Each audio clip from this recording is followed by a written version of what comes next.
Dice, una empresa presenta la siguiente información respecto de sus ventas y compras de mercaderías. Tenemos la partida enero y febrero, valores de mercaderías por mes. En enero se vendieron 25 millones, en febrero 52. Luego las compras de mercaderías por mes en enero fueron 42 millones, en febrero 17 millones, y se dice que adicionalmente se conoce la siguiente información respecto de la UTM. Nos dan, la de enero, febrero y marzo. La primera pregunta dice, ¿a cuánto asciende en UTM el remanente de crédito fiscal por las operaciones del mes de enero? Entonces, la primera pregunta es enero. Vamos a tener acá nuestras cuentas de IVA, tenemos acá IVA débito fiscal, que yo les dije que el IVA débito fiscal se comportaba como un pasivo, es una cuenta de pasivo, y tenemos también nuestra cuenta de IVA crédito fiscal, ¿ya? Que es una cuenta de activo y ambas corrientes. IVA crédito fiscal. Debe haber. Entonces, para saber nosotros el IVA débito fiscal, no tenemos nada más que hacer que buscar las ventas del mes de enero porque nos están preguntando por las operaciones del mes de enero. Como es un pasivo, esa anotación se hace al haber. Y yo tengo que las ventas del mes de enero fueron por 25 millones de pesos. Y como dice netas, entonces yo les dije que para calcular el IVA era el valor neto o monto neto por 0,19. Acá el valor neto de las ventas del mes de enero es 25 millones, ¿cierto? Entonces yo tomo ese valor, que es el monto neto, y lo multiplico por 0,19. Eso me da, entonces, que el IVA asociado a esa venta del mes de enero es igual a 4 millones, si no me equivoco, 4.750.000. Entonces, ¿cómo calculamos nosotros el IVA? Simplemente tenemos las ventas del mes de enero y el débito fiscal al haber porque es un pasivo. Y en cuanto al crédito fiscal, acá nosotros analizamos las compras del mes de enero y también hacemos la anotación en la cuenta donde el crédito fiscal es un activo, aumenta al debe. Entonces tenemos que el valor de compras de mercaderías por mes y en el mes de enero fue de 42 millones, también valor de compras neto. Acá nos dicen que el valor de compra de mercaderías por mes, no nos dicen que las compras también sean netas, pero deberían serlo por defecto porque no nos están diciendo que son brutas. En este caso, si fueran con IVA, nos dirían valor de compras de mercaderías brutas. Entonces, este valor es neto. 42 millones sería el valor neto de las compras, y eso lo multiplicamos por 0,19 para obtener el valor del IVA asociado a las compras y que es crédito fiscal, ¿ya? Entonces, tenemos que nos están preguntando por el remanente de crédito fiscal, y si se fijan, el saldo de las cuentas sería igual a ese valor, y el saldo de la cuenta de acá sería igual a este valor, ¿ya? Ahí la pregunta de delante, ¿por qué quedaban los dos en el mismo lado? Es simplemente por la anotación que yo uso, pero nosotros sabemos que este es acreedor y este es deudor, ¿ya? Entonces, el remanente no es más que la diferencia entre el crédito fiscal menos el débito fiscal. Pero acá nos están preguntando por ese remanente en UTM, y acá lo tenemos en pesos. Entonces nosotros sabemos que cuando el crédito fiscal es mayor al débito, yo hago la diferencia entre ellos y lo guardo en UTM. Y utilizo la UTM del mes siguiente al que yo estoy analizando. Entonces, yo acá estoy analizando enero. Por lo tanto, ¿qué UTM voy a utilizar? La UTM del mes siguiente, que sería la de febrero. ¿Ya? Febrero. Y ahí entonces el valor de la UTM de febrero es igual a 50.000 pesos, por lo que el remanente en UTM no es más que la división entre el remanente en pesos y la UTM del mes siguiente, que es febrero, lo que nos da un resultado de 64.6. En este caso, cuando en el certamen había que ingresarlo, ustedes ponían 64.6 y esa es la respuesta. Simplemente tomo mi diferencia entre el crédito fiscal y el débito fiscal, lo divido por la UTM del mes siguiente. Yo acá me estaban preguntando por enero, entonces uso febrero. Y esa sería la respuesta. ¿Alguien tiene alguna duda? Yo, ¿cómo Sí. se sabe si es neto o bruto? Mira, en cuanto a las ventas, dice acá que es neta, ¿cierto? Y el valor de las compras no lo dice. pero al ver que las ventas ya están netas, por defecto yo asumo que es neto. Y aparte que en el caso de que estas no digan que son brutas, tú puedes asumir que son netas siempre, porque si no acá diría valor compras de mercadería bruta, ¿cachai? Y ahí ya tú dirías, ah, claro, este monto de aquí es bruto, pero como no lo dice, por defecto lo usamos como valor neto. Y aparte lo que te indica es que está relacionando a mercaderías, que también es una cuenta neta, entonces por eso todo indicaría que esto es neto. En relación también a que las ventas te las dan en valores netos, y ahí dice ventas netas. Entonces, si no te dicen que es bruto, tú lo tomas como un valor neto. ¿A dónde dice ventas netas? Ahí, valor venta, oh, tampoco dice, estaba leyendo de verdad que decía valor venta neta, ya, entonces, como no te dicen que es bruto, lo asumes neto, siempre, Ah, ya. Ya, gracias. ya. Estaba leyendo ahí valor ventas netas. Es que siempre sale como el apellido de las ventas, dice ventas netas. Pero cuando no les digan que es bruto, es decir, que no tiene el IVA incluido, ustedes toman como que el valor es neto. Ya, después dice, con relación a las operaciones del mes de enero, ¿a cuánto asciende la diferencia en pesos entre el IVA débito fiscal y el IVA crédito fiscal? En ese caso, la pregunta 2, la diferencia en pesos, simplemente diferencia en pesos, sería igual simplemente al remanente en pesos que anotamos acá. Y ahí ya no tendría nada más que calcular, porque nos están preguntando la diferencia en pesos entre el crédito fiscal y el débito fiscal. Y acá nos preguntaban el remanente. Luego tenemos que la 3 nos dice a cuánto asciende el IVA a pagar por las operaciones correspondientes al mes de febrero. Ya acá pasamos al otro mes entonces. Tenemos, vamos a hacer la cuenta T de nuevo, que sería el IVA débito fiscal, IVA débito fiscal, y acá tendríamos el IVA crédito fiscal. IVA crédito fiscal, ¿ya? Entonces acá tenemos el debe, el haber, el debe y el haber. Ya, el débito fiscal de febrero, entonces, ¿cómo lo calculamos? Voy a volver a repetir que esto lo usamos bruto, o sea, perdón, lo usamos neto porque no nos dicen que sea bruto, lo usamos por defecto, para que eso no quede la duda y que uno llega y lo hace siempre así, sino que si no nos están diciendo que acá esto es bruto, igual me había confundido, pensé que acá decía neto, no sé dónde lo vi, pero no nos están diciendo que es bruto, por lo tanto todos los valores son netos. El IVA débito fiscal de febrero va a ser igual a, en el haber, la anotación del monto neto, que serían 52 millones, por 0,19. Y eso nos indica que el débito fiscal de febrero es igual entonces a 9.800.000. Después tenemos el IVA crédito fiscal de febrero, que aumenta el debe, donde las compras de febrero fueron 17 millones.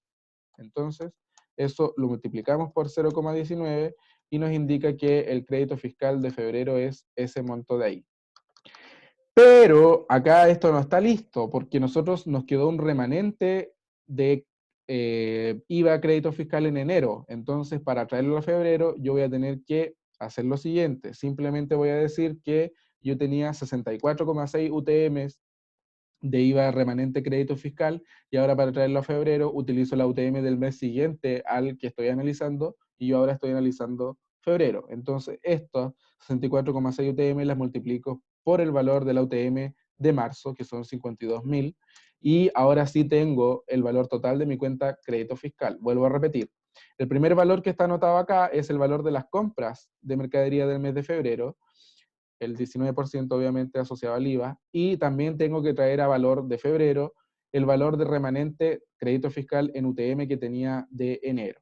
Entonces, voy a tener que el saldo final va a ser igual a la suma de este monto más este, y acá voy a tener que el saldo final va a ser igual simplemente a este monto de acá porque no tuvo variaciones.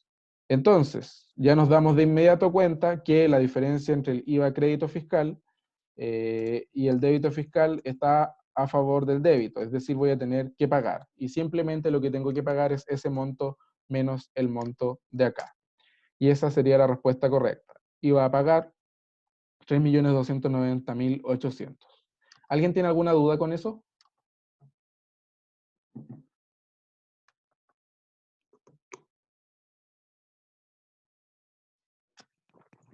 Ya, entonces seguimos. Después, Alex, Dime. Una, ¿cómo se guarda el remanente? Es con el UTM del mes siguiente. Exacto, cuando yo la ¿Siempre? guardo siempre con la UTM del mes siguiente, y cuando yo la traigo al otro mes para poder utilizar ese crédito, también utilizo la UTM del mes siguiente. Si te fijas, yo acá la guardé con la UTM del mes de febrero. Luego yo en febrero la estoy trayendo a valor en pesos, entonces utilicé acá la de marzo, cuando la traje, que es 52.000, la UTM de marzo. Siempre es un mes siguiente con la UTM, al que yo estoy analizando. O si lo quieren pensar, es la UTM del mes en que yo pago, porque yo el IVA lo pago a más tardar el 20 del próximo mes. Entonces, si yo estoy analizando enero, yo lo voy a pagar hasta antes del 20 de febrero. Entonces, ¿qué UTM uso? La de febrero, que es el mes siguiente a la que yo estoy utilizando. Ya vi, gracias. Ya. Después Alex, dice, dime. disculpa, el tratamiento de la cuenta de débito fiscal y el crédito fiscal es igual que el de los pasivos. Eso La ahí me confundo porque hay una que tiene un tratamiento y hay otra que tiene otro. el débito fiscal es como el pasivo, porque es un pasivo, y el crédito fiscal como un activo. Ah, ya, ok. ¿Alguien más tiene alguna duda? Ya. Entonces la última pregunta dice, ¿a cuánto asciende el reajuste del remanente de crédito fiscal generado en enero de 2020? Y cuando te hagan esa pregunta, si sale en el certamen, el reajuste es más que nada, si se fijan, cuando nosotros acá guardamos este valor remanente en UTM, nosotros tenemos que ese valor es de 3.230.000 y utilizamos una UTM que vale 50.000 pesos. Luego, cuando lo vamos a traer a nuevo valor, nos damos cuenta que la UTM subió. Por lo tanto, ese remanente en pesos ya no va a ser el mismo. ¿Y cómo obtenemos el valor del reajuste? Es simplemente este. Remanente en pesos en enero. ¿Cuánto era? Eso era igual a el valor que calculamos acá arriba, ¿cierto? 3.230.000. Pero luego, el remanente en pesos en febrero, ¿cuánto es? Es el que calculamos acá abajo, los 64,6 UTM, pero traídas a valor con la UTM de marzo. Y el reajuste entonces va a ser igual a reajuste, simplemente la diferencia entre este valor menos el valor que teníamos acá arriba. Eso sería, entre comillas, lo que ganamos en dinero producto de la variación de la UTM. Eso es lo que nos estaban preguntando. Es decir, yo en enero tenía un valor de IVA crédito fiscal remanente en pesos de 3.230.000. Luego yo en ese mismo mes lo guardé en UTM y me dio que eran 64,6 UTM. Ahora yo en febrero, por decirlo así, lo traje a valor presente en pesos de nuevo, pero utilizando la UTM de marzo, porque es la del mes siguiente, y eso me dio que ahora mis 3.230.000 ya no son 3.230.000, sino que es 3.359.200. Por lo tanto, el reajuste fue de 129.200. En términos más simples, es lo que aumentó el valor de esto. Se supone que siempre debería ir aumentando porque la UTM va aumentando. Y ahí estaría la respuesta a esa pregunta. ¿Alguien tiene alguna pregunta? ¿Alguna duda? Alex, ¿una duda? Sí, dime. La UTM siempre aumenta, entonces no puede disminuir. El reajuste no te puede dar negativo. No debería porque siempre hay inflación. Ya, eso, vale. Gracias. Ya. ¿Alguien más tiene alguna duda? El reajuste entonces se tomaría como activo. Claro, sí, puede ser tomado como un activo porque estás teniendo más derechos por sobre el IVA, o estás reduciendo, entre comillas, tu deuda con el Servicio de Impuesto Interno.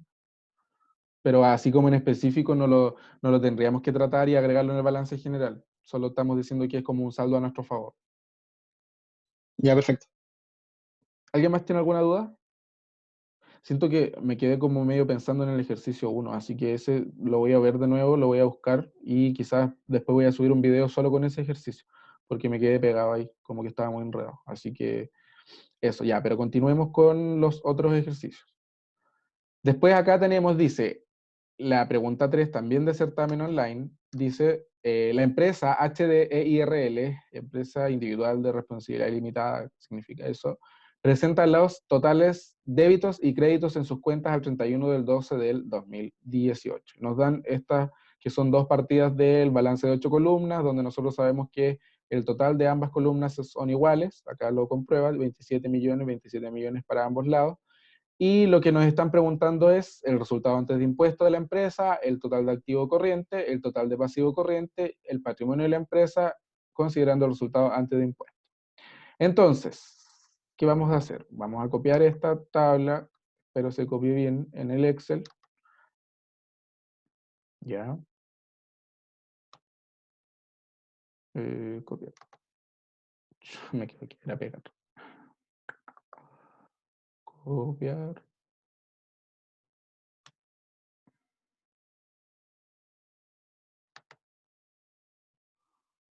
Ya. Entonces tenemos la misma tabla de acá, ahora acá en el Excel. Nosotros sabemos que los débitos son lo mismo que la columna del debe y los créditos son lo mismo que la columna del haber. Entonces, para saber, primero que nada, el saldo de cada una de estas cuentas es ir haciendo la diferencia dependiendo del tipo de cuenta que son. La cuenta capital es una cuenta de patrimonio, tiene saldo acreedor, por lo tanto su saldo va a ser los créditos menos los débitos, que en este caso no hay débitos, por lo tanto ese es su saldo. Después tenemos que la cuenta caja es un activo, ¿cierto? Que es aumenta el debe, por lo tanto su saldo va a ser los débitos menos los créditos, y ahí tenemos que ese es el saldo de la caja. Los muebles son un activo no corriente, por lo tanto su saldo va a ser el debe menos el haber, o los débitos menos los créditos. Las letras por pagar, acá, voy a colocar esto más. Letras por pagar, y dice más encima largo plazo, son pasivos no corrientes, por lo que su saldo es el crédito menos los débitos. El banco es un activo corriente, la diferencia va a ser débitos menos créditos. Las mercaderías es un activo corriente, el saldo va a ser eso menos esto. Después tenemos otros ingresos. En este caso, como no nos están preguntando el resultado, la pregunta dice acá antes de impuesto y después incluir el antes de impuesto, no nos dicen si nos están preguntando el resultado operacional o el no operacional. Entonces, hay una pregunta en el chat.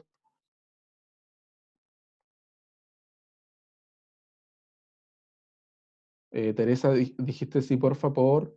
De casualidad, ¿no puedes mandar archivo en el Word por el chat? Mira, antes me dejaba mandar archivos por el chat, pero no sé qué onda, ya no me deja. Aquí. No, no me deja. No sé qué pasó. Es que como es Reuna, quizás se deshabilitó esa opción. Pero igual después va a estar subido el archivo en el Drive y todo eso, con la pauta y todo. Así que no se preocupen que si van a tener las preguntas como para estudiar después. Ya.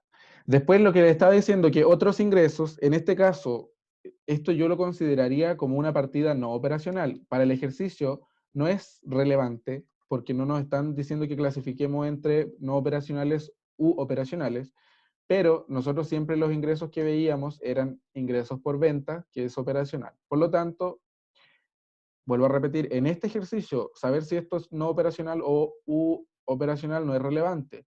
Pero como dice otros ingresos, yo lo asumiría como ingresos financieros, que es cuando nosotros cobramos interés, entonces yo diría que esta partida es no operacional. Para este caso no es relevante. Pero sabemos sí que las cuentas de ingresos aumentan al haber, por lo tanto el saldo va a ser créditos menos débitos. Proveedores es un pasivo corriente, su saldo va a ser créditos menos débitos. Los arriendos son un gasto, gastivo aumenta el debe, débitos menos créditos. Los clientes, activo corriente, entonces débitos menos créditos. El costo de venta, yo dije que gastivos, costo de ventas también se incluye dentro de esa categoría, aumenta el debe, su saldo es débitos menos créditos. Las ventas es una cuenta de ingreso, por lo tanto su saldo es créditos menos débitos. Después tenemos los gastos generales, que son gastos, como lo dice su nombre, aumentan al debe.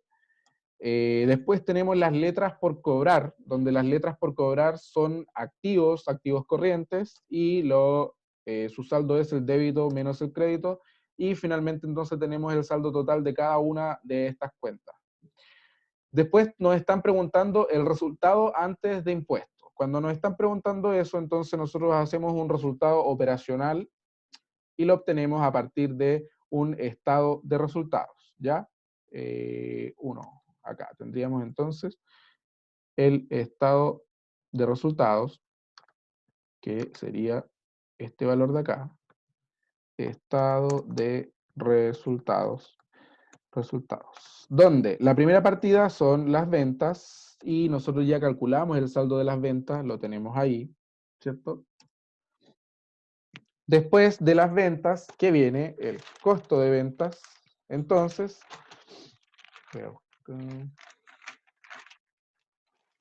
el costo de venta igual lo calculamos, costo de ventas, su saldo está acá, y ahí obtendríamos, ¿qué cosa? El margen bruto, y el margen bruto sería las ventas menos el costo de ventas, que sería 1.329.000.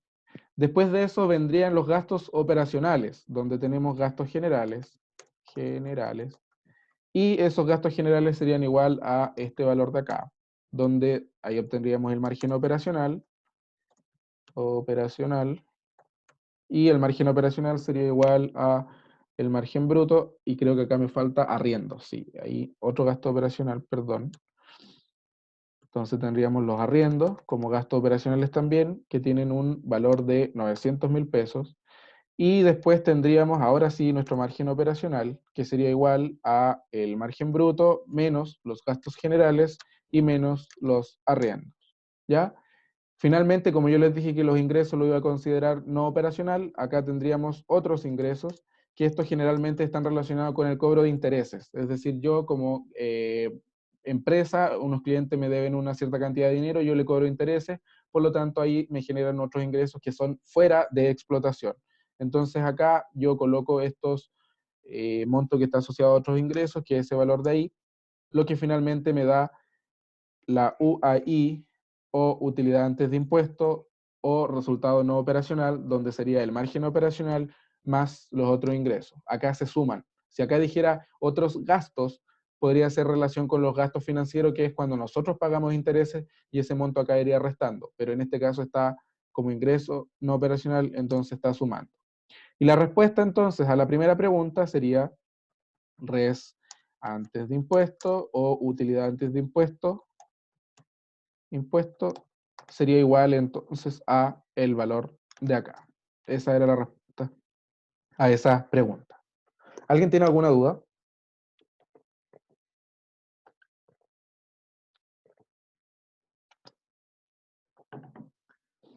¿No? Ya, seguimos entonces. La 2. La 2 dice, el total de activos corrientes. Total activos corrientes.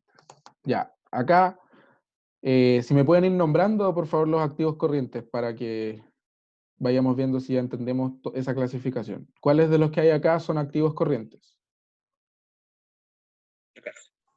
La caja, perfecto. Entonces vamos a anotar acá. ¿Los muebles? La caja, no, los muebles son no corrientes. Son activo, parte del activo fijo. Entonces tenemos la caja. Y le ayudo yo, el banco. Creo que delante se los iba diciendo los que eran corrientes, el banco. Después de eso, abajito de banco hay otra cuenta que también es corriente, es mercaderías. Generalmente estas cuatro son las que más se utilizan y son las que siempre son corrientes, mercaderías. Después, clientes, perfecto. Clientes y clientes, ¿qué saldo tiene? Clientes. Aquí está. Y nos estaría faltando otra más, que es letras por cobrar. ¿Y esta por qué es corriente? Simplemente porque nos dicen que no lo sea. Ahí igual que como delante que era neta porque no nos decían que no lo era, entonces acá letras por cobrar es corriente, porque no dice que sea de largo plazo o tampoco dice letras por cobrar no corriente. Eso siempre lo indica. Eso, claridad con eso, por favor. Entonces letras por cobrar sería igual a letras por cobrar, el saldo de acá. Nos están preguntando ahí el total de activo corriente, entonces el total, activos corrientes, sería igual a la suma de todos estos activos corrientes. Esa sería la respuesta. Después, la pregunta 3. La pregunta 3 nos dice, el total de pasivos corrientes es, Acá venimos, total, pasivos, corrientes. ¿Y qué pasivos corrientes tenemos acá? Cuentas, ya, capital no, caja tampoco, muebles tampoco, letra por pagar no, porque dice largo plazo, y ahí te lo indican. Si esto dijera hasta acá, nomás letras por pagar, yo asumiría que es corriente, pero aquí dice largo plazo, por lo tanto es no corriente. El banco no, mercaderías tampoco, otros ingresos, proveedores siempre es corriente. Entonces, en pasivos corrientes tendríamos a los proveedores, donde los proveedores, su saldo es igual a 2.642.000. Después de proveedores tenemos arriendos, de un gasto, clientes activo, costo de ventas es costo, ventas ingreso, gasto, y letras por cobrar es activo. Por lo tanto, los activos corrientes serían nada más que igual al saldo que tiene la cuenta proveedores, que es de 2.642.472. ¿Alguien tiene alguna duda hasta acá? Esto es pura clasificación de cuentas. Esto igual es una pregunta de certamen online del semestre pasado. Yo tengo una duda. Dime. ¿Qué pasa si la empresa se dedica, por ejemplo, a arrendar? ¿Y en qué influiría? Entonces, el arriendo no sería como Claro, sí, pues en ese caso arriendo cambiaría como la sería un clasificación. ingreso por venta, po, porque la empresa se dedica a arrendar. Po. O sea, si yo soy una empresa que tengo propiedades, pero ahí no estaría clasificado como arriendo. Lo importante en ese caso, que es bueno tu ejemplo, es que habría que diferenciar dos cosas. Si yo soy una empresa que me dedico a arrendar propiedades, ¿cierto? Los ingresos que yo recibiría por esos arriendos que yo le cobro a mis clientes serían lo que iría acá, como ventas o ingresos por venta. Pero si yo para operar como empresa también arriendo un local, por ejemplo, para poder tener mis oficinas, ese arriendo que yo pago por el local donde yo estoy establecido, donde está la personal administrativo, eso sí sería un gasto. Lo importante de este punto es saber diferenciar lo que es del giro de la empresa y es a lo que se dedica, y lo otro es diferenciar lo que tú gastas para poder funcionar, ¿ya? Entonces, repito, si yo soy una empresa que soy o que me dedico a arrendar propiedades, los ingresos que yo reciba por arriendos mensuales de todos los clientes van a ser mis ventas. Y si yo, para poder operar como empresa, donde tengo todo lo que sea la administración de la empresa, también arriendo un local a otra persona, a otro arrendador, ese gasto por ese arriendo sí se contabiliza acá como un arriendo. No sé si se entiende lo que expliqué. Todo depende de a lo que se dedique la empresa. Si yo no me dedico a arrendar y me dedico a vender calculadoras como delante, ese arriendo siempre va a ser un gasto. Pero en el caso de la pregunta del compañero, ahí tendría que ser muy bien especificado en el ejercicio. Nunca lo van a poner porque sería un enredo enorme. Pero esa sería la forma de resolverlo.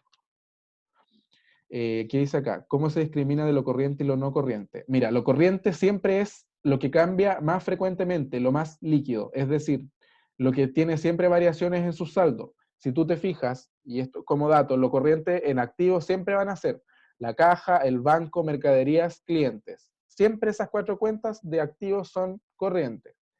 Luego, pueden tener cuentas por cobrar, que es lo mismo que clientes.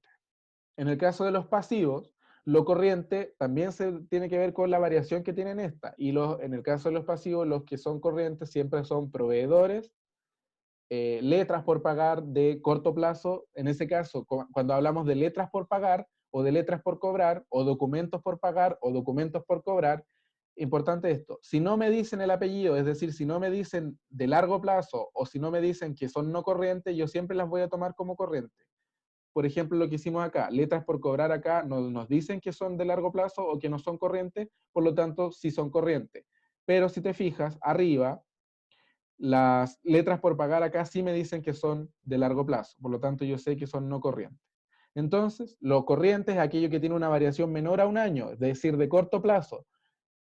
Vuelvo a repetir, los activos, la caja, el banco, clientes, proveedores, siempre son corrientes, y en el caso de los pasivos, proveedores, siempre va, creo que lo mencioné como activo, pero proveedores de pasivos siempre es corriente. También si te sale una cuenta que te diga sueldos por pagar, es un pasivo, también es corriente, porque los sueldos sí o sí se tienen que pagar, obviamente en menos de un año. Si hay impuestos por pagar como pasivo, también son corrientes. Corriente menor a un año, no corriente mayor a un año. Y en el caso de las cuentas, como les dije, que uno puede dudar, por ejemplo, las letras por cobrar, Si no nos dicen que son de largo plazo o no nos dicen acá no corriente, entonces sí o sí son corrientes. Acá lo dice, la letra por pagar dice de largo plazo, por lo tanto yo sé que son no corrientes. También otra forma de verlo es que los activos fijos, por ejemplo, todo lo que sea muebles, maquinarias, terrenos, edificios, siempre van a ser no corrientes. Eso lo dije también porque es lo ideal no tener que estarlo cambiando una vez al año como mínimo, porque si no estaríamos haciendo mal uso de esos activos. Lo ideal es que duren harto tiempo, por lo menos más de un año. No sé si respondí a tu pregunta, no sé quién me preguntó. Nicolás, ya. Qué bueno. Entonces, estábamos respondiendo las preguntas. Nos dicen después, otra duda. ¿Y las ventas cómo se clasifican? Las ventas se clasifican como partidas de estado de resultados con relación en el patrimonio. Y las ventas no tienen que ver con si son corrientes o no corrientes porque no son del balance general. Pero si tú me preguntaras, así como me dijera las ventas son de tipo corriente o no corriente, obviamente tendrían que ser corrientes porque ventas es lo que yo más quiero que haya. Pero nunca te van a hacer una pregunta de eso porque estas son cuentas de ingreso y no están en el balance general. Siempre la clasificación corriente y no corriente es para lo que sea activo y pasivo y que están en el balance general. Si se fijan, el patrimonio tampoco lo clasificamos como activo corriente, como corriente o no corriente. Siempre son las clasificaciones para los activos y los pasivos, no para las cuentas como de estado de resultados que tienen relación con el patrimonio. Y las ventas son de estado de resultados. Camilo, no sé si... Ya, ¿queda claro? Bueno. Entonces ahora nos están preguntando el patrimonio de la empresa, ¿cierto? La 4, el patrimonio. Y nosotros sabemos que las cuentas de patrimonio son las siguientes. La primera que está dada es capital, ¿cierto? Capital, total. La primera cuenta de patrimonio es capital, ¿ya? Donde la cuenta de patrimonio es el capital y tiene un saldo de 5.520.000, ¿ya? ¿Tenemos otra cuenta de patrimonio acá? No, capital solamente. Pero el enunciado nos dice que consideremos el resultado antes de impuesto. Por lo tanto, ponemos acá res antes de impuesto, y simplemente entonces el patrimonio va a ser, oh, me equivoqué, de celda.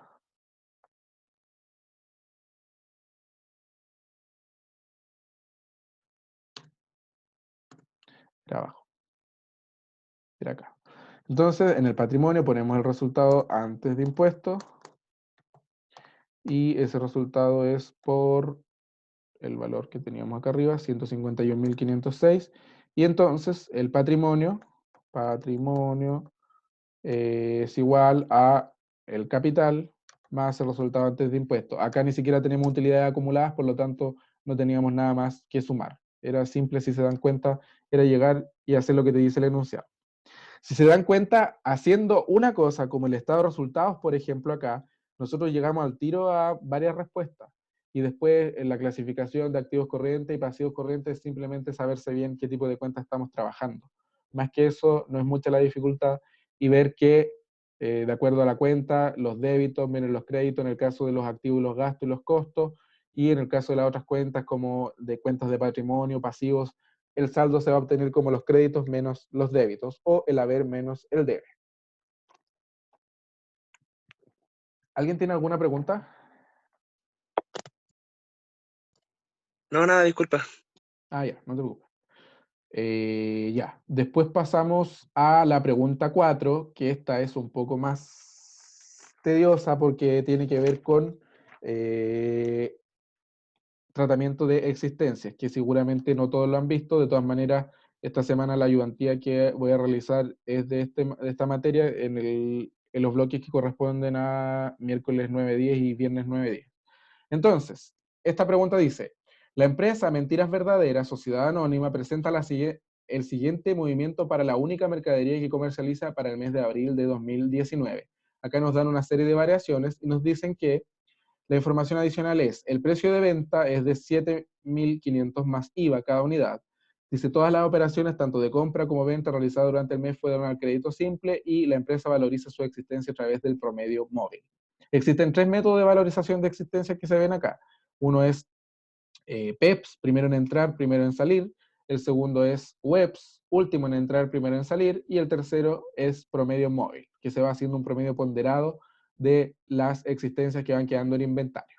Entonces, la metodología que yo utilizo para resolver esto es la siguiente. Yo hago una tablita donde coloco la fecha, el detalle, como para ponerle a qué corresponde, las unidades, después el precio unitario, después si esto es una entrada o una salida de dinero, después el saldo que queda en dinero y las unidades que quedan y el precio unitario. Entonces, ¿cómo vamos a resolver esto? Tenemos que acá el cuadro nos indica que el 7 del 4, ¿qué hubo? Una primera compra de mercadería. Entonces el detalle sería primera compra. ¿Cuántas unidades se compraron? Acá yo lo tengo el saldo en unidades. Hubo una entrada. Siempre que hay una compra se va a hacer una anotación en las entradas y esto fue por 1000 unidades. Entonces la primera compra fue de 1000 unidades. El precio unitario, acá dice precio costo, entonces son el precio unitario por 5000 pesos. Luego, la entrada, acá lo vamos a poner en pesos, sería, ¿qué voy a anotar yo en mi inventario? Que compré 1000 unidades y que cada una me costó 5000 pesos. Entonces yo tendría que, tuve una entrada de inventario o de existencias a mi inventario por 5 millones de pesos. ¿Cómo lo obtuve eso? Simplemente la cantidad de unidades que compré por el precio de cada una. Y no es salida porque esto es una compra, es una entrada, entonces el saldo de inventario que yo tengo es igual a 5 millones. Y esto corresponde a ¿cuántas unidades? A 1000 unidades que fueron las que entraron. Y el precio unitario, como este es promedio ponderado, se obtiene de la siguiente forma. El saldo total de mercadería en inventario dividido por las unidades. Y ahí me da que el precio unitario obviamente es 5000 porque compré esas unidades a ese precio. Y aquí simplemente voy ordenando entonces las operaciones que me están dando. Después yo tengo que el 11 del 4, yo realicé una primera venta, ¿cierto? Primera venta, donde vendí ¿cuántas unidades? Acá me lo indica, 500 unidades. El precio unitario al que yo las voy a sacar no es al que yo las voy a vender. Ojo con eso, no confundir, porque acá estamos tratando el costo de venta, no la venta. El precio unitario al que va a salir es el precio unitario que tenía hasta el periodo anterior, donde es 5000. Alguien tiene una pregunta en el chat. Dice, ¿quién? Ah, el drive. Al final lo envió, si alguien lo puede enviar mientras, porfa, porque para no salir de acá. Después tenemos entonces que, como les dije, la primera venta, el precio unitario al que salen es el último precio al que yo tenía registrada cada uno de esos productos en mi inventario. Entonces acá, como es una venta, es una salida, y la salida simplemente va a ser igual a las 500 unidades que vendí por el precio unitario de cada una. Es decir, tengo una salida de inventario de 2.500.000, ¿ya? Entonces, el saldo que yo tengo en mi inventario ahora va a ser el saldo que tenía antes de la salida, es decir, ese saldo menos la salida. Y ahora, ¿cuántas unidades me quedan en inventario? Simplemente yo tenía 1000 y le resto las unidades que vendí. ¿Cuántas vendí? 500. Entonces en inventario me quedan 500 unidades. Luego lo que yo digo, ahora el nuevo precio unitario va a ser igual al saldo dividido por las unidades en inventario. Si se fijan, sigue siendo 5000 porque no hemos realizado otra compra hasta ahora. El 12 del 4, yo voy a realizar entonces una segunda compra. Y esta compra, ¿por cuántas unidades es? Por 5500 unidades. El precio unitario, ¿a cuánto las compré yo? A 5500 también. Entonces yo creo que ahora sí me va a cambiar el promedio ponderado, porque si se fijan, la estoy comprando a un precio mayor. Alex, Dime. no son 5500 unidades, son 1500. Oh, sorry, el precio era 5500. Sí, el Ya, precio. buena, gracias. Son 1500 unidades. Acá está, sí, 1500 unidades. Y el precio es de 5500. Entonces, como yo les dije que esto es una compra, la compra va a ser una entrada, ¿ya? Entonces la entrada va a ser por 1500 unidades, cada una multiplicada por su precio. Es decir, mi inventario está aumentando ¿en cuánto? En 8.250.000.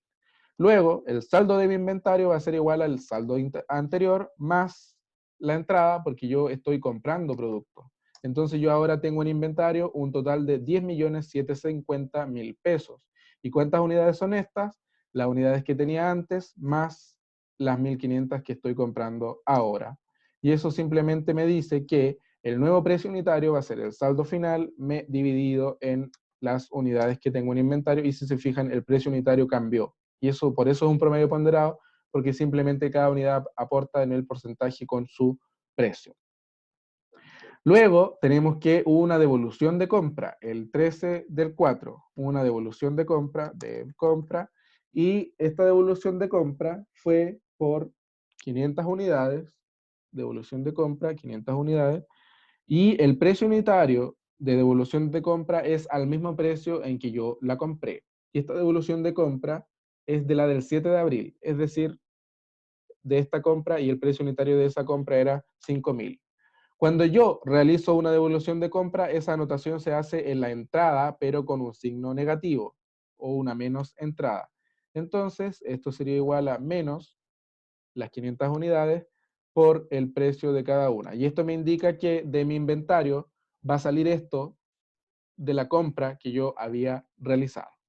Luego, el saldo final que me queda en inventario sería esto, menos, acá le puse más porque ya está negativo, lo que yo le devolví al proveedor. Pues esa es la lógica. Si yo saqué esa cantidad de 500 unidades, ya en mi inventario no tengo 10 millones, tengo 10 millones menos lo que yo le devolví al proveedor. Entonces mi saldo final es de 8.250.000. ¿Y cuántas unidades me quedan en inventario ahora? Tenía 2.000, pero le devolví a mi proveedor 500. Entonces ahí tendría que mi precio unitario es igual al saldo final dividido por la cantidad de unidades que quedan en inventario. Si se fijan, ahora es 5.500. Después de esa devolución de compra hubo una venta. El 26/4 hubo una segunda venta. Donde las unidades que se vendieron fueron 1.100. Y el precio unitario que yo las voy a sacar, ¿a cuál era? Al último que yo tengo registrado, que es 5.500. Si se fijan, no es al precio de venta que nos dan abajo, porque estamos valorizando el costo de venta, no la venta. Ojo con eso. Como es una venta, es una salida, es decir, salida de productos de mi inventario, donde esa salida está valorizada en las unidades por el precio. Y entonces tenemos que nuestro saldo que queda en inventarios va a ser el que teníamos anterior, menos el saldo de las que saqué para vender. Y eso nos indica que quedan en inventario 1.500 menos las que saqué para vender, que son 1.100. Quedan 400 solamente, por lo que el precio unitario se calcula como el saldo final dividido en las unidades. No cambió porque generalmente cambia cuando se realiza una compra a precios distintos. Finalmente, la última anotación que hago es que el 29/4 hubo una devolución de venta, y esta devolución de venta se hizo por 120 unidades. El precio unitario de esa venta fue la del 26 de abril de acá, entonces también se devuelven al mismo precio al que se vendieron, que era esos 5.500. Y como es una devolución de venta, esto se anota como una menos salida, es decir, una salida negativa, porque lo que va a hacer eso es disminuir mi costo de venta, porque a mí me están devolviendo producto, entonces es ilógico que mi costo de venta sea a la venta inicial, sino que es quitándole lo que me devolvieron, que sería entonces una menos salida por 660.000 pesos. Y esto me diría que mi saldo en inventario ahora va a ser igual a este saldo que tenía antes, menos la salida, pero como acá la salida está negativa, va a quedar positiva. Y lo que indica esto es que yo tenía 2.200.000, pero el cliente me realizó una devolución de venta, es decir, me entregó productos de nuevo, por lo que la lógica es que mi inventario aumente en saldo. Entonces, las unidades ahora van a ser esas 400 que tenía, pero ahora más la que me devolvió el cliente, porque esas vuelven a ingresar al inventario. Lo que me dice que finalmente el saldo o el precio unitario de cada una de estas existencias es por ese monto que se calcula dividiendo el saldo final de existencias por la cantidad de unidades que queda. Y eso me indica que finalmente todas mis existencias están valorizadas en 2.860.000, donde son cada una vale 5.500 y que son 520 unidades. Esa es la forma en que se va resolviendo cuando tenemos tratamiento de existencias o tenemos que determinar los costos de venta. Este es el método promedio móvil o promedio ponderado. WEPS y PEPS lo vamos a ver en la otra ayudantía, porque si lo hacía ahora, esto se iba a extender mucho más de lo que ya se ha extendido, y aún quedan 3 ejercicios, que igual no son tan largos, así que espero que yo por lo menos puedo seguir más allá de las 5 o 10 para los que quieran, no tengo problema. Entonces, ahora vamos a las preguntas. Dice, la 1, ¿a cuánto asciende el costo de venta de abril de 2019? La pregunta 1, entonces, el costo de ventas. Y como dato, no sé si alguien ya lo sabe esto, pero la suma de la columna salida, todas con su signo, por eso le puse el signo negativo ahí, es igual al costo de venta. Siempre que hagan esta tabla, ustedes van a poder hacer esto con cualquiera de los métodos. El costo de venta, entonces, va a ser siempre igual a la suma de la columna salida, pero cada una con su signo, las partidas. Porque acá, por ejemplo, eso me indica que el costo de venta disminuyó en eso porque a mí me devolvieron producto. Entonces, si se fijan haciendo la tabla, es mucho más rápido después llegar y responder, porque así uno tiene como los movimientos ordenados de lo que fue pasando en el periodo. Entonces tenemos ese monto ahí y listo. Después, la respuesta acá entonces sería igual a la suma de la columna salida, 7.890.000. Después la pregunta 2 dice, ¿a cuánto asciende el margen bruto del mes de abril de 2019? Entonces tenemos ya el costo de venta, pero necesitamos saber el valor de las ventas, porque el margen bruto es venta menos costo de venta. Entonces vamos a hacer nuestra cuenta T de venta para saber qué valor tiene la venta. La venta sería igual a el debe, el haber. Ya, acá sí vamos a utilizar el precio de venta, porque acá estamos calculando justamente la venta. Acá arriba no se involucra el precio de venta, acá solo se involucra el precio de compra. Eso, por favor, tenerlo súper claro. Por lo tanto, vamos a anotar las dos ventas que se realizaron. La primera venta fue de 500 unidades, por lo tanto, vamos a tener acá 500 unidades, al haber, obviamente, porque la venta es un ingreso, por el precio de venta de cada una, 750 más IVA. Acuérdense que cuando dice más IVA, quiere decir que ese valor es neto, por lo tanto, llegamos y lo multiplicamos. Entonces, la primera venta fue por 3.750.000, ¿ya? Después de eso tenemos una segunda venta que fue de 1.100 unidades, donde yo digo 1.100 unidades por los 7.500 que cobro por cada unidad. Me da que esa venta fue por 8.250.000 y finalmente también tuve una devolución de venta, por lo que esta venta va a disminuir acá al debe, y eso lo hace disminuyendo ¿en cuánto? En 120 unidades por el precio de venta, que eran 7.500.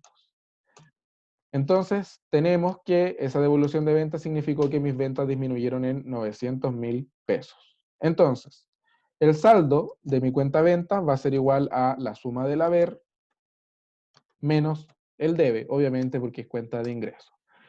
Finalmente, el saldo de las ventas es por 11.100.000. Pero esa no era la pregunta. A nosotros nos estaban preguntando el margen bruto. Y el margen bruto es venta menos costo de venta. Y eso sería igual a lo que calculamos acá arriba. Entonces, la respuesta a esa pregunta, mi margen bruto, sería simplemente igual a ese valor menos el valor de acá. Mi margen bruto quedaría entonces en 3.210.000. ¿Alguien que no haya entendido? Alex, ¿dónde salieron esos 900.000? En la venta salen de la devolución de venta, porque acá dice devolución parcial del cliente por la venta del 26, ¿cierto? El cliente me devolvió producto. ¿Y cuántos me devolvió? 120. Entonces, cuando yo tengo una devolución de venta, en mi cuenta de ventas esa va a disminuir al debe, porque es ingreso. Y sería nada más que las 120 unidades que me devolvió por el precio al cual se las había vendido, que eran 7.500. Y ahí salieron los 900. Ya, gracias. Ya. Alex, disculpa, Dime. los 7.500 que dice que cuesta el producto, eso es neto, ¿verdad? Al Sí, sumar el porque IVA se convierte en bruto. es que acá dice 7.500 más IVA. Entonces, cuando te dice más IVA, quiere decir que es neto. Eso igual es Ya. otro dato. Siempre que te digan 7.500, por ejemplo, más IVA, eso quiere decir que es neto. Si no, también te puede decir 7.500 neto. Pero cuando te dice 7.500 IVA incluido, eso quiere decir que es bruto. O si no, también te diría 7.500 monto bruto. Esas son como la forma en que lo nombran en los certámenes. Si te Vale, dice y más tú IVA, lo multiplicaste al tiro porque era neto nomás, pues, ¿verdad? Lo multiplicaste por exacto, los 7.500. exacto, porque Dale, las ventas siempre las trabajamos netas. dale, vale, vale. ¿Alguien más tiene alguna duda? Yo tengo una duda, pero más arriba. Está con la tabla que hicimos arriba. Ya, dime. Hay un lado en donde aparece 10.750.000. Sí, No, ahí. no entiendo cómo lo sacan. Simplemente aparece porque yo antes de realizar esta segunda compra de mercaderías, mi saldo final en inventario era de 2.500.000, ¿cierto? Ese es el saldo final. Y yo después realicé una compra, donde una compra de mercadería está evaluada en 8.250.000. Entonces esa mercadería es como que ingresa a mi bodega y ahora mi bodega ya no tengo un total de 2.500.000, sino que a esos 2 millones le tengo que sumar lo que está entrando. Por eso está anotado en la parte de entradas. Y eso hace que el saldo de mercaderías ahora es 10 millones. De ahí sale ese monto. Y, Si yo y lo que está más al ladito, lo que dice, porque hay como dos precios unitarios, está como el que está más a la derecha, ese. Ese, ¿cómo se saca siempre? ese siempre va a ser el saldo final dividido en la cantidad de unidades que quedan en inventario. Es este dividido en este. Si te fijas. Ya. Siempre va a Ok. ser así. Este de acá es al precio que entran o salen, pero no es, si te fijas, no coincide con el de acá. El importante siempre es este. Ok, Y se gracias. calcula siempre saldo dividido en unidades. Ya, de nada. ¿Alguien más tiene alguna duda? Alex, Dime. sí. ¿Cómo volviste después a los 8.000, perdón, a los 5.500? Aquí Porque varió de 5.003 y a después volvió a subir. 5.500, ¿cierto? Sí. Mira, Sí, porque acá cuando quedó en 5.375, que fue ahí, fue por una compra, que fue la segunda compra, ¿cierto? Ahí quedó sí. con ese monto. Después de esa compra, hubo una devolución de compra, es decir, yo saqué mercaderías de una compra que donde me habían costado 5.000. Entonces yo le saqué productos a mi inventario y ahí mi precio volvió a cambiar a 5.500, porque yo saqué, si te fijas, yo tenía primero 1.000 unidades a 5.000 cada una y después le saqué esas 500, entonces solamente me quedaban 500 a 5.000 cada una, ¿ya? Y después yo agregué unidades a 1.500 por 5.500 cada una. Entonces ese promedio me estaba tirando, para el promedio ponderado ahí me daba 5.375. Pero si yo después vuelvo a quitar todas las unidades que valían 5.000, por eso después me quedan 5.500, porque si te fijas acá, lo único que me queda es la compra hecha aquí. Por eso quedan en 5.500 el precio, porque si te fijas desaparecen todas las unidades que estaban valorizadas en 5.000. Por eso, acá mira, yo realicé la primera venta, ¿ya? Y mi saldo final eran 500 unidades a 5.000 cada una. Después yo realicé una compra, que es la segunda compra, por 1.500 unidades a 5.500 cada una. Cuando yo realizo la segunda compra, me quedan 2.000 unidades en inventario y el promedio es de 5.375, pero esas 2.000 unidades son 500 unidades donde cada una valía 5.000 y 1.500 unidades donde cada una valía 1.500, ¿ya? Entonces yo después, como hago una devolución de compra, yo devuelvo todas las unidades que había comprado acá, en la primera compra. Entonces ya no me queda ninguna que valía 5.000, sino que todas ahora valían 5.500 porque corresponden a la de la segunda compra. Y por eso cambia el promedio de 5.375 a 5.500, porque solamente ya me van quedando la segunda compra. O sea, no hay nada de 5.000 que me aporte a mi promedio, por eso se va. Ya aumentan, Ya. quedan todas valorizadas al Entonces, mismo grado.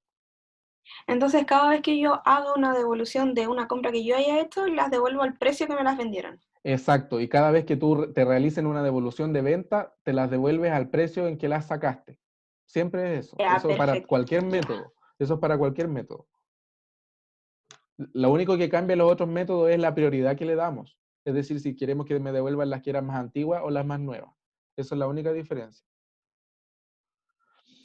En ¿Alguien más este tiene? caso, yo tengo duda Sí, con la dime. devolución en la compra. En este caso, como se devolvieron 500, ¿siempre va a ser de la primera compra? ¿No podría ser de la segunda? Pero es que acá el enunciado te dice de qué compra es. Ah, ya. Es Entonces no hay nada. devolución de compra del 7 de abril, lo dice. Sí, debería Ya. decírtelo, si no, no puedes asumirlo de cualquiera. Siempre, pero siempre lo dice. Ya. ¿Ya, alguien más tiene alguna pregunta? Alex, una duda, Dime. pero más abajito, cuando sacaste el margen bruto. Margen bruto, ya. Ahí. Eso es sin IVA en ningún momento. Sí, siempre sin IVA, siempre sin IVA. No, no olvidar eso. Estado de resultados, todas las cuentas siempre sin IVA. Ya. Gracias. Ya. Y si te pidieran con IVA, ¿cómo sería el nombre? ¿O no te lo No te lo pueden pedir porque de partida ya un margen bruto, al ser de estado de resultados, siempre va con valores netos, es decir, sin el IVA. A no ser que te Ya, ok. dijeran explícitamente, calcule el margen bruto del mes de abril, IVA incluido, ya ahí nosotros hacemos esto, lo multiplicamos por 1,19, pero imposible que lo pregunten porque estarían confundiendo más que nada. Uno sabe que estado de resultados y utilidades siempre va con valores netos. Ya, ok. Vale, gracias. Ya. Después, entonces, la pregunta 3 dice, ¿a cuánto asciende el monto total de la nota de crédito, IVA incluido, ¿viste? Ahí está explícito, de la devolución realizada por el cliente el 20 de abril del 2019? Ustedes saben que una nota de crédito se hace cuando nosotros emitimos una nota de crédito cuando nos devuelven productos, es decir, un cliente nos devuelve parte de una venta. Y eso fue lo que ocurrió acá con una devolución parcial, por lo tanto yo le tuve que realizar una nota de crédito. Y nos están preguntando por el monto total con el IVA incluido. Entonces, ¿qué voy a hacer yo? Voy a colocar acá nota de crédito, ¿cómo es la estructura de la nota de crédito? Primero el monto neto. El monto neto de mi nota de crédito no es más que el valor neto de la mercadería que me están devolviendo, es decir, cuánta plata en monto neto yo le devuelvo al cliente, y eso van a ser las 120 unidades que me devolvió por el precio de venta neto de cada una, que serían 750 o 7.500, perdón. Entonces, el monto neto de mi nota de crédito es 900.000 pesos. Si se fija, es el mismo valor en el que disminuyó la venta. Pero acá, en esta pregunta, nos dicen o nos preguntan por el valor bruto o el valor total IVA incluido. Entonces acá ponemos nosotros que es el valor neto y acá sería el 19% IVA. ¿Y cómo lo calculamos? Simplemente el monto neto por 0,19. Así, finalmente, el monto total, IVA incluido, no es más que la suma del monto neto más el IVA. Y esa es la respuesta entonces a la pregunta que dice, ¿a cuánto asciende el monto total de la nota de crédito? IVA incluido, entonces sería 1.071.000. Nota de crédito yo la emito porque a mí me devolvieron producto. En resumen, toda la plata que yo le devuelvo al cliente es esta, porque yo no le puedo devolver solo lo neto, pues el IVA igual se lo devuelvo. Y ahí, esa sería la respuesta a la pregunta entonces. ¿Alguien tiene alguna duda con eso?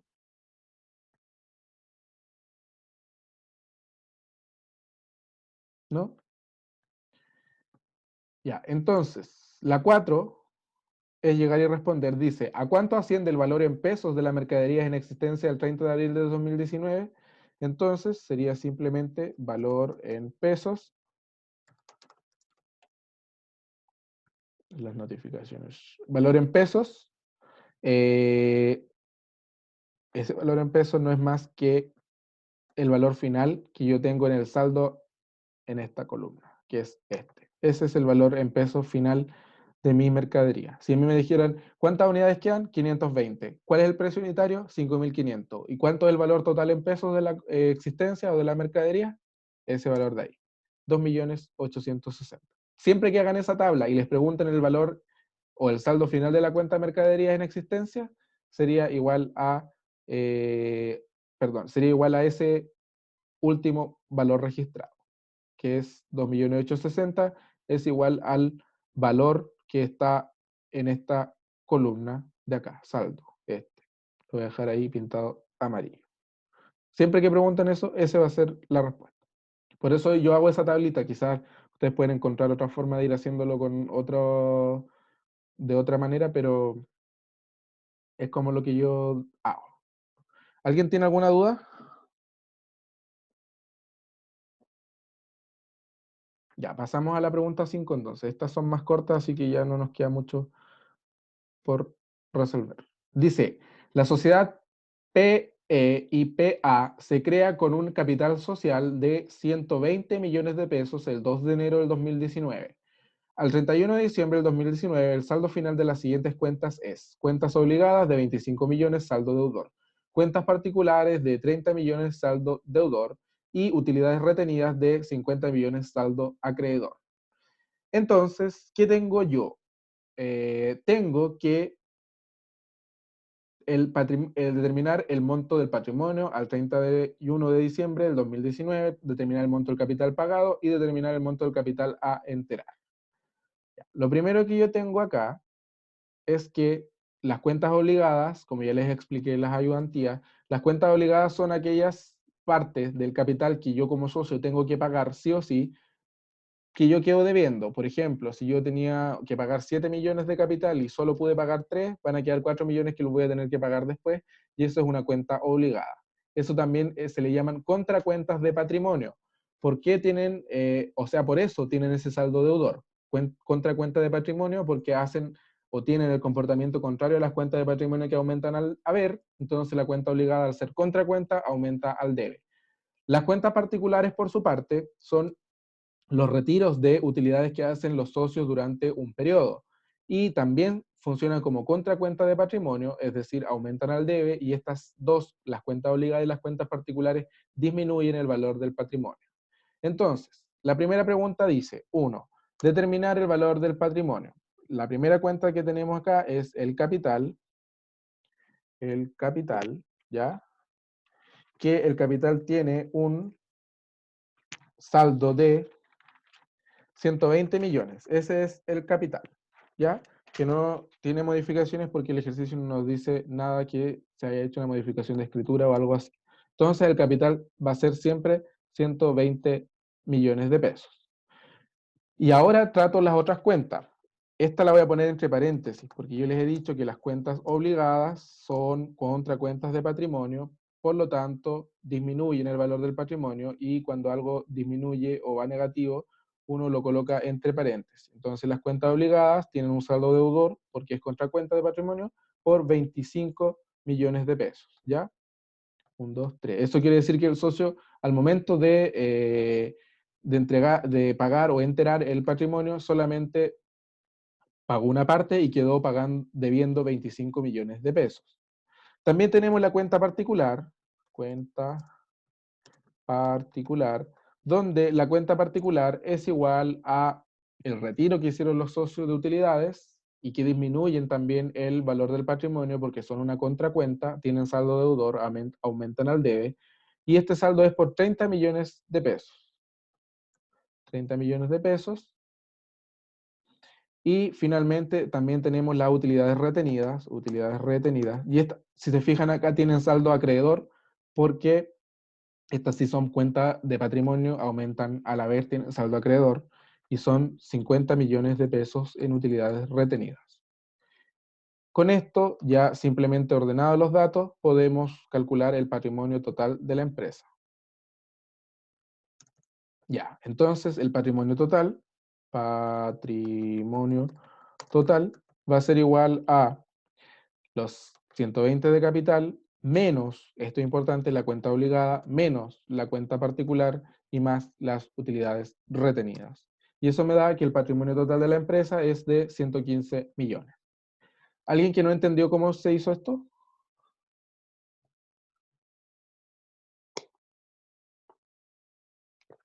No, ya, pasamos a la 2 entonces. Después la pregunta 2 dice determinar el monto del capital pagado al 31 del 12 del 2019. Y tal cual como yo le había dicho, ¿qué corresponde al capital no pagado? Las cuentas obligadas. Entonces el capital pagado va a ser igual, capital pagado, simplemente va a ser igual al capital total menos la cuenta obligada, porque la cuenta obligada es la deuda, es decir, lo que no se ha pagado. Entonces, simplemente el capital pagado son 95 millones de pesos. Después la 3 dice el monto del capital por enterar, es lo mismo que dijera capital por pagar, y eso va a ser igual a la cuenta obligada. Perdón. Que sería igual a 25 millones de pesos. Y ahí tendríamos entonces capital por enterar, es lo mismo capital por pagar y es lo mismo que la cuenta obligada. Eso es importante porque, si se fijan, era súper de llegar y analizar y la respuesta eran cortitas, no mucho cálculo y creo que valía como 10 puntos. ¿Cómo era lo del capital pagado? Disculpa. El capital pagado es la diferencia entre el capital total y la cuenta obligada. Ahí está, mira. Capital total, C3, y la cuenta obligada, que es lo que aún no se ha pagado. También se le llama capital por enterar. ¿Alguien tiene algo en el chat? A ver. ¿Cómo era lo de la contracuenta de patrimonio? Ya, las contracuentas de patrimonio quiere decir que disminuyen el valor del patrimonio y su comportamiento es todo lo contrario a lo que hacen las cuentas de patrimonio. La cuenta de patrimonio es el capital, las utilidades retenidas, por ejemplo, son todas cuentas de patrimonio y esas que hacen aumentan al haber. Pero una contracuenta de patrimonio lo que hace es lo contrario. Es decir, si yo tengo una contracuenta de patrimonio como una cuenta obligada, esta va a aumentar al debe. Y cada vez que yo vaya teniendo más cuentas obligadas, todas van a ir aumentando al debe, van a tener saldo deudor. Pero eso solamente porque es contra cuenta de patrimonio y su efecto final es que disminuye el valor del patrimonio. Por eso acá esas están, por ejemplo, esas acá están restando el valor. Ok, sí, aquí. Así que esto era igual a eso. ¿Ya? No sé si queda claro que me preguntó eso de las contracuentas. Sí, gracias. Ya, Disculpa, bueno, y una dime. consulta, ¿las cuentas particulares qué significan o qué representan? Cuenta particular es dividendo. ¿Y qué son los dividendos? Mira, cuando uno tiene una empresa y al final del periodo hay utilidades, ya sean retenidas o del ejercicio, los socios de la empresa obviamente quieren tener su parte de eso. Para eso tienen acciones o son socios, recibir ganancias. Entonces la empresa dice ya, el 50% de estas utilidades se van a repartir entre todos los socios. Y a cada una de esas partes que le toca a cada socio y que utiliza, la puede usar en lo que quiera porque le corresponde, se le llama dividendo. Y por eso disminuyen el patrimonio, porque lo que hacen es disminuir el valor final de las utilidades. Es decir, el dividendo o la cuenta particular es lo que un socio retira de esas utilidades que había y se lo lleva para su bolsillo. Y por eso son contracuentas, porque disminuyen ese valor. Vale. Ya. Después tenemos, ya estamos terminando, esto es de IVA, y dice, dime, ¿Cómo calculáis el capital a enterar? el capital a enterar simplemente es el capital a pagar o la cuenta obligada, es lo mismo, ¿no? Simple el mismo saldo. Si se fijan, eso es como saber la cosa, ¿no? Y de ahí ir a llegar y responder. Esas preguntas de patrimonio son generalmente así, no es como mucho cálculo y nada de eso. Después tenemos entonces el caso 5.3, que este lo traje de un certamen porque me pareció interesante, y dice que, ya, la cuenta IVA al 31 de agosto del 2018 presenta un saldo deudor de 57 millones. Si esto me dice que solamente me dicen que es la cuenta IVA y presenta un saldo deudor, nosotros suponemos, o podemos hacer el supuesto inmediato de que esto es una cuenta de IVA crédito fiscal, porque esa cuenta tiene saldo deudor. El débito fiscal es un pasivo y tiene saldo acreedor. Entonces dice que durante el mes de septiembre del 2018 hubieron ventas con factura y boleta, valor neto por 300.000 pesos, 300 millones de pesos, perdón, devoluciones de ventas, valor bruto por 89.250.000, y también se sabe que hubo compras en el periodo con factura. Eso es importante, porque para que generen IVA crédito fiscal las compras tienen que ser con factura, las con boleta no generan IVA crédito fiscal, a diferencia de las ventas que ya sea con boleta o con factura sí generan IVA débito. Entonces dice que las compras valor con IVA fueron por 178.500.000 pesos, y también hubieron notas de débitos recibidas, valor neto 22.500.000. Entonces nos dan la UTM, y para efecto de cálculo en UTM usa 2 decimales, decía ahí, pero creo que acá usan uno solo. Eso va a depender del enunciado que les diga la instrucción del certamen. Entonces, lo primero que nos dicen es el remanente de crédito de crédito fiscal IVA al 31 del 8 del 2018. Y acá nos dicen que al 31 del 8 del 2018 ese era el saldo de remanente en IVA. Entonces vamos a tener que el remanente al 31 del 8, ¿cuánto era? Simplemente igual a 57 millones. ¿Ya? 57 millones, creo que puse 5 millones, ¿no? 57 millones, ya, no, ahí están los 57 millones. Y me están pidiendo el remanente en UTM, entonces eso era el 31 de agosto. El mes que estoy analizando con ese saldo es agosto. Por lo tanto, el remanente en UTM lo voy a obtener a través de la UTM de septiembre, y la UTM de septiembre es un mes después al que estoy analizando. Aquí estoy viendo agosto para la primera pregunta. La UTM de septiembre es 47.920. Y eso me indica entonces que el remanente en UTM de agosto va a ser simplemente igual a el remanente en pesos dividido por la UTM de septiembre, porque me están preguntando por agosto. Y eso me indica que el remanente es igual a 1.189,48 UTM. Ya, esa es la primera pregunta. Y después dice, saldo final de la cuenta IVA al 30 de septiembre. Ahora sí puedo hacer las anotaciones de las variaciones que sufrió esta cuenta durante septiembre. Entonces voy acá, hago mis dos cuentas T, donde tengo que una va a ser el IVA débito fiscal, que aumenta al debe, o sea, aumenta al haber, disminuye al debe, y la otra va a ser mi cuenta crédito fiscal, IVA crédito fiscal, que aumenta al debe y disminuye al haber. Dice, durante el mes de septiembre se tiene ventas con factura y boletas por valor neto de 300 millones. Entonces, si hubieron ventas por 300 millones y ya está neto, simplemente tomo esos 300 millones y los multiplico por 0,19 para saber el IVA asociado, porque el IVA se obtiene del monto neto multiplicado por 0,19. Y eso me indica que el IVA asociado a esas ventas fueron de 57 millones. Después tenemos que hubieron devoluciones de ventas también, por valor bruto de 89.250. 89.250.000. Si hubo una devolución de venta, quiere decir que mi IVA débito fiscal disminuye. Eso está claro, ya debería quedar así súper claro. Cuando hay una devolución de venta, ¿qué disminuye? Mi IVA crédito fiscal.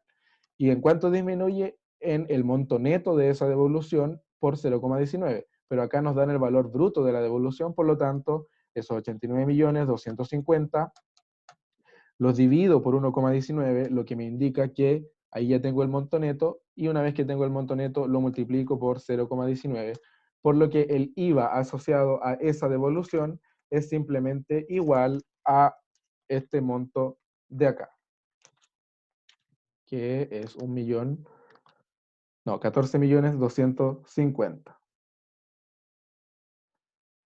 ¿Ya? Después pasamos a la parte de abajo donde tenemos crédito fiscal. También se sabe que hubo compras en el periodo con facturas, valor con IVA, por 178.500.000 pesos. El IVA crédito fiscal aumenta al debe. ¿Cómo yo sé el IVA de una compra o de una venta?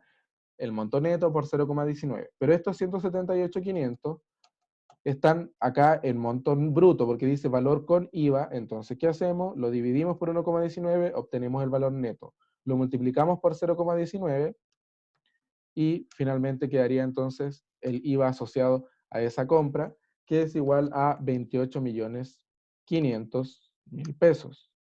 Después también dice que hubieron notas de débitos recibidas, valor neto por 22.500.000. Cuando yo tengo notas de débitos recibidas, quiere decir que a mí una deuda me aumentó. Es decir, yo ahora voy a pagar más por una deuda que tenía con un cliente.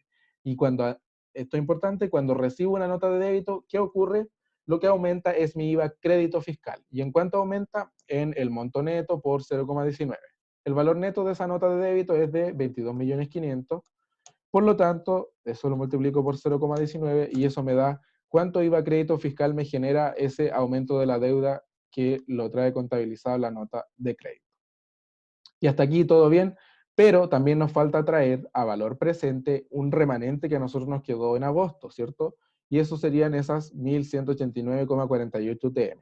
Y lo que nosotros hacemos es simplemente decir que yo tenía 1.189,48 UTM de crédito fiscal remanente, y ahora para traerlo al valor presente de septiembre, simplemente tomo esas UTM y la multiplico por la UTM de octubre, y la UTM de octubre, que es el mes siguiente al que estoy analizando, es 48.016. Sería ese valor de acá.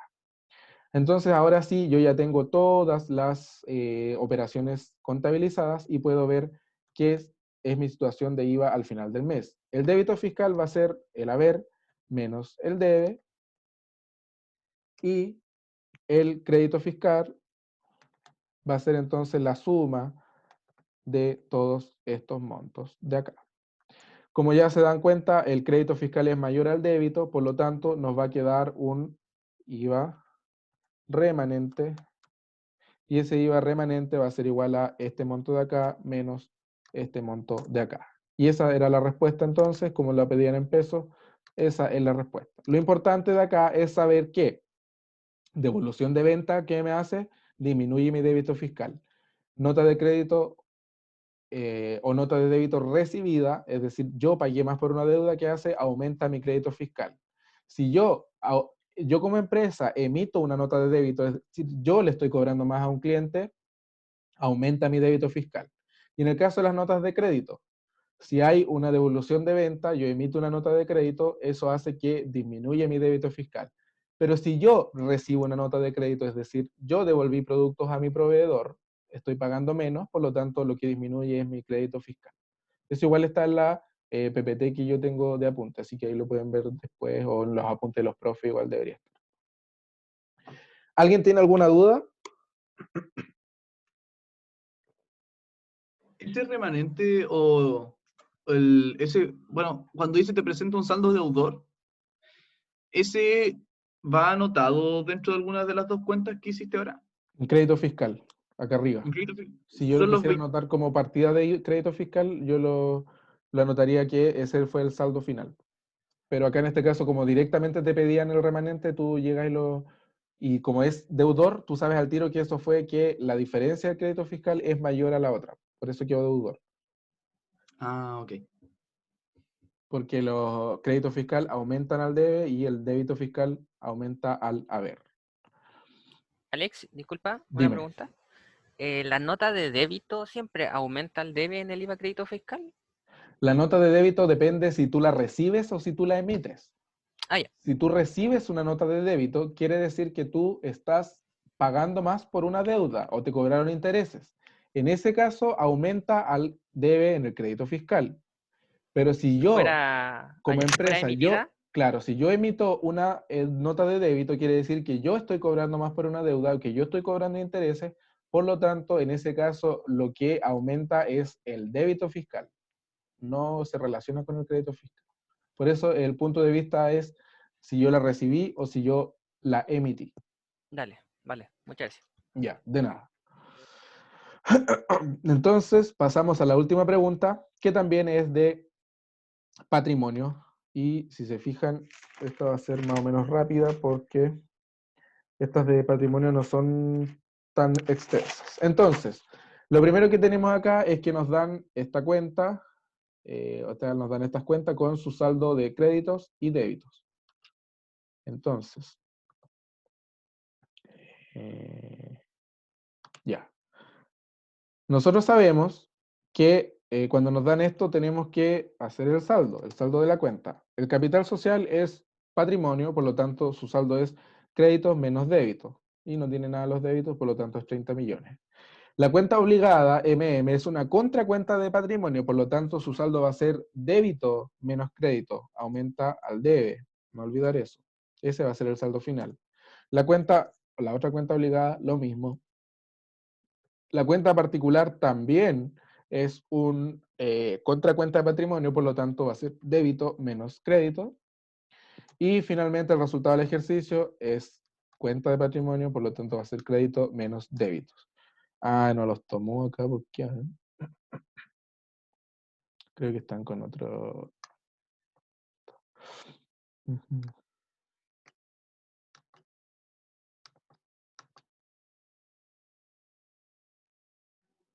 Ah, tiene escrito. Ya. Ahí sí. Y este. Ahí. Tanto con eso. ¿Qué falta? Este. Ya, entonces ahí tenemos los saldos finales de todas estas cuentas que son calculadas a partir de, dependiendo si son cuenta o contracuenta de patrimonio. La primera pregunta dice, ¿a cuánto asciende el patrimonio de MMIEE limitada al 28 de febrero? Entonces lo que vamos a hacer es, el patrimonio sería igual al capital, que es igual al saldo que calculamos acá, y después le tenemos que quitar las cuentas obligadas. Cuenta obligada MM, que la puse entre paréntesis porque sabemos que esa va restando. Después tenemos la cuenta obligada, cuenta obligada del otro socio, que es EE, que también la puse entre paréntesis porque sabemos que va restando. Y finalmente tenemos la cuenta particular de los dos socios, donde también va restando, es por este monto de acá, y el resultado del ejercicio se va sumando porque está positivo el ejercicio. Si el resultado del ejercicio estuviera anotado acá, el débito mayor que esto, o no tuviera el anotado en el crédito, sería una pérdida y tendría que ir restando. Eso también es importante. En este caso no hay problema porque está en un saldo acreedor, por lo tanto nos indica que está como cuenta de patrimonio. Si estuviera anotado acá en el débito de esos 4 millones, esto sería acá una pérdida.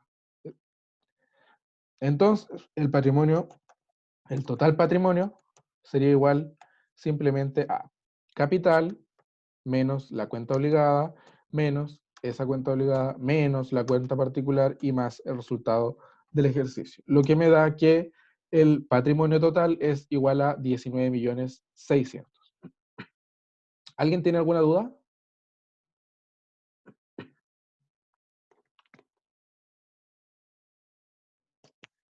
Luego dice, ¿qué monto de capital falta por enterar al 28 de febrero? Entonces, si se fijan ahí ya es súper rápido. Capital por enterar. Capital por enterar no es más que la suma de las dos cuentas obligadas, porque capital por enterar es lo mismo que capital por pagar y las cuentas obligadas representan lo que falta por pagar. Entonces el capital por enterar son 12 millones. Siempre que te pregunten capital por enterar, usted dice, ah, ya, son las cuentas obligadas. Después dice, ¿a cuánto asciende el capital societario declarado? Y acá, ojo, que dicen capital societario. Eso quiere decir que el capital societario es el capital que ha tenido la empresa durante todo el periodo. En el ejercicio no nos dicen que hubo aumento de capital ni que hubo disminución porque no ha cambiado la escritura, por lo tanto esos 30 millones siempre van a ser el capital societario para un ejercicio como este. A no ser que te digan que cambió, siempre va a ser ese valor. Y finalmente dice, ¿a cuánto asciende el capital efectivamente enterado al 28 de febrero? En ese caso, el capital efectivamente enterado va a ser igual a el capital societario menos el capital por enterar, que es lo que no han pagado aún. Entonces, efectivamente, de todos esos 30 millones que son el capital que se deben pagar, solamente se han pagado 18, porque todavía queda por enterar o por pagar 12 millones que corresponden a las cuentas obligadas de los socios. ¿Alguien tiene alguna pregunta?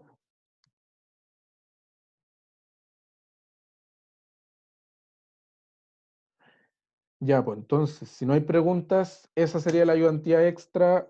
Al comienzo de esta ayudantía como que no me convenció mucho el primer ejercicio, así que igual lo voy a ver de nuevo, porque no había visto una cosa que tenía que ver con una devolución, que es este, y en la pauta ya va a estar bien hecho con la resolución, porque sentí que no quedó claro. Los otros espero sí hayan quedado claros, no tener ojo solamente con los tipos de cuentas, si son activos, son gastos, cómo funciona su aumento, su disminución, y las preguntas de capital igual esas son como bien seguras, es con saberse bien a qué corresponden las cuentas, no hay mayor complejidad con eso. En sí, el certamen 1 yo encuentro que puede ser el más accesible de todos, y lo importante igual es que sepan la materia del certamen 1 porque se sigue utilizando durante todo el curso, así que es ahora la hora de aprender y así después no van a estar sobrecargados porque en el tercer certamen vale mucho más que este, pero también pide la materia de esta parte. No toda, pero sí alguna parte. Entonces eso, no sé si alguien tiene alguna duda, algún comentario, algo que quieran decir, algo que quieran preguntar. Sorry, alguien me había preguntado. ¿El capital societario qué podría incluir? Solamente el capital. No incluye nada más. Podría incluir si dijera en fecha tanto se hizo una modificación de escritura por lo que se hizo un aumento de capital. Por tanto, eso podría ser, pero no pasa en este certamen generalmente. No lo he visto que pase. O en un ejercicio pasó, pero estaba muy explícito que decía el capital cambió, porque ahora van a hacer un aporte mayor. Eso podría ser, pero más que eso, nada. ¿Alguien más que quiera preguntar algo? O comentar, no sé. Ya, ahí voy a subir entonces la pauta y el enunciado para que lo puedan ver después. Si tienen dudas, ya saben mi correo, donde quieran me preguntan. Así que eso, chicos y chicas, que les vaya bien. Gracias por venir. Una Sorry, consulta, dime. ¿el link que mandaron está bien? ¿O es que aparecen muchas cosas dentro, entonces no sé? ¿Qué link mandaron? ¿El de Drive? A ver si me carga. De todas maneras, el mío está en el grupo de eCoffee. No sé si está en el grupo de eCoffee de Facebook. Ah, ya lo busco. Sí, ahí lo publiqué yo, igual está. Quizás no es el mismo porque yo tengo como 3 carpetas, creo, y están todas ordenadas como con los enunciados, las pautas, resumen y apuntes. Ah, entonces está bien. Ya, es que Ah, tienen ya, mucho me material. mandaron el link del semestre pasado. Sí, porque ahí, que mandaron es las ayudantías del semestre pasado. Que igual están los videos donde yo subía, po. Creo que sí, pues este es. Po. Igual si quieres lo puedes ver porque igual el certamen 1 es la misma materia, pero las actuales están en otro link que publiqué ahora último, que dice Ayudantías y Coffee 2020 semestre 2. Sí, pues acá este es el del semestre pasado. Así que pueden ver cualquiera. Y los videos de este semestre están en YouTube. Acá en este Drive que mandaron están los videos igual, porque ahí los subí a Drive, pero era más complicado, así que preferí subirlo a YouTube. Así que pueden ver cualquiera de los dos, como les tinque. Ya, gracias. Ya, de nada. Y ahora sí, me despido, que les vaya bien, éxito el sábado y nos vemos en las ayudantías de la semana, el miércoles y el viernes hay ayudantías. Gracias, Alex. De nada, que les vaya bien. Gracias. Chao.